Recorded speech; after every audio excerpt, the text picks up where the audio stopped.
don't want any fucking reporters talking to these guys. Patton said that? Patton, I swear to God. And we had, the four of us had a drink of Johnny Walker Black Label with him. With Patton? With Patton. In tin cups. Now, where was this, the hospital? This was when he was driving up the Brittany Peninsula, very close to Rennes, France. Right. Yeah. Now, you were captured 2 or 3 times? And 4 times. And escaped in time to jump 4 in Holland. times, yep. Incredible. Well, how come you're still working? If every time I called this guy for a long time, I couldn't reach him at home. You know why? This is not for publication. I worked for the mafia for about 4 years. Well, so what? As a security consultant. I used to go to Israel, South America, all these places, checking all their gambling places to see who's skimming off what. Well, there's nothing wrong with working for the mafia, didn't? Well, I tell you, when my wife was alive yet. Oh, and you knew Arlene, didn't you? Now, how's Arlene doing? She's got Alzheimer's. Oh. Yeah. I sent her an email. See, initially, I wanted her to help you with your pass, and I never heard anything back. She doesn't know what's going on anymore. Oh, no. Yeah. Oh, she no. She was over at my house 2 weeks ago. Her daughter brought her, and she stayed with me for a week. She's very healthy, you know, but her mind, she don't remember. I keep telling her about Dominic, and she can't remember anything. And I said to her, you know, Arlene, I married you in France. You were my French bride. I remember when you were married by Marcus Hine. And she can't remember any of that. Well, let me ask you this. Of course, you know that Warren Wilt and George Schenkel, another 508 guys. And isn't Rock Merritt coming too? He's here. He's at the Manoir Lafayette. Oh, and what about Chisholm? He got there yesterday with his son, Jerry. What about Chisholm? Bob Chisholm was supposed to come, and then he didn't make it at the last minute. There's a guy by the name of Al Thomas is here from the 508 with his wife. Well, I got your, which was a great help.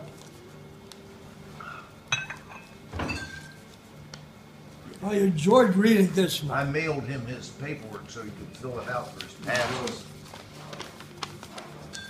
I got your letter. You know. Right. With all the information.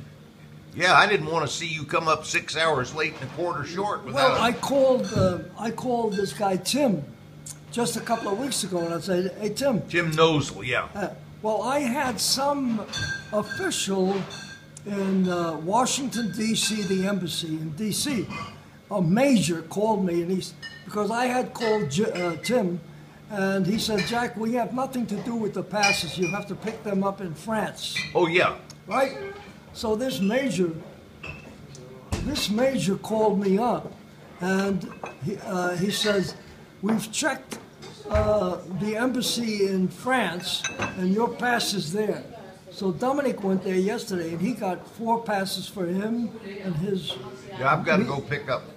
See, I need 2 passes because I have... I'll be in the British sector on the 6th of June. Yeah. I'm leaving today to go over because my British buddies are coming in on the ferry tonight. I don't know if you remember this probably. Remember when the O.B. Hill trip went over to Pegasus Bridge and all of you? Right. Well, one of the guys that got on the bus and sang "We'll Meet Again Some Sunny Day," he's still alive. He's coming over with my other British commando buddy. And for the last 6 years or so, I take care of them. So last year, they had nobody to bring them from England. Normally, this American always comes over, but his business that he was in, he couldn't afford to leave his business free for 10 days because they were close to going under. So I went to the UK and stayed there and brought them over and took them back. So now this is your first time back in how long, Jack? Well, the last time I was here was at the 60th anniversary. Yeah, he tagged on to our 507th trip. Yeah. Yes, sure. Yeah, because he told me they dropped out of the static line one. And I said, "Well, come with us." Yeah. That's right. And I remember when we got to Paris, we were stacked up in that one car. And it was perfect, though. Everybody came to the right rendezvous. Yesterday, I was at the American Cemetery 2 days ago with Ray Farley, and I put flowers on Gerard Ruddy's grave and Nancy Yarrow's fiance's grave. And then yesterday, I went around and I put flowers on the 507th Memorial, the DeGlopper Memorial, Kokigny, Bob Ray, both the Marcus Heim signs, O.B. Hill's monument at Chef Dupont, O.B. Hill Street at Bouzeville-la-Bastille, and the 508 bridge at I went to yesterday. Dominic took us to the Chemin Jacques Schlegel 508. Right. We had the press there. And if I knew where that was, I'd put a flowers there too. And on top of that, but we went over the Marcus Heim Bridge and Causeway. Right. And then we went to Zane Schlemmer's memorial thing there. Right. You know, Zane died also. Oh, no. Lord. You know, everybody I know, though, is dying. Well, Lord, it's been 70 years, and a lot of the guys you knew died in 1944 and 45. Unbelievable. You know, you're just talking about your British buddies before. Thank you.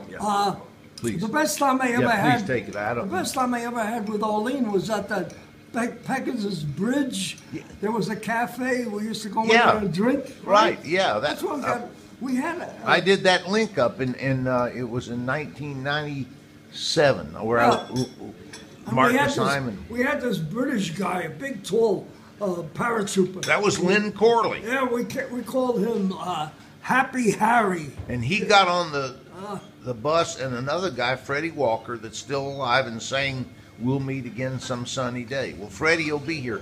Now, I'm sorry you're leaving as soon as you are, because I've got passes for all of us to come out to the jump on the 8th. You'll be out there, won't you? When? Lafayette on the 8th. No, I don't think so. Well, I'll be back in Paris. Oh, I'm sorry. Because I'm leaving by train in the morning of the 8th. Okay. And I'm throwing a little dinner for some of my French, Christine, Pierre, and we're going to have a get-together on the 8th. And I'm leaving at 10 o'clock in the morning on the 9th. Okay. Well, see, we leave.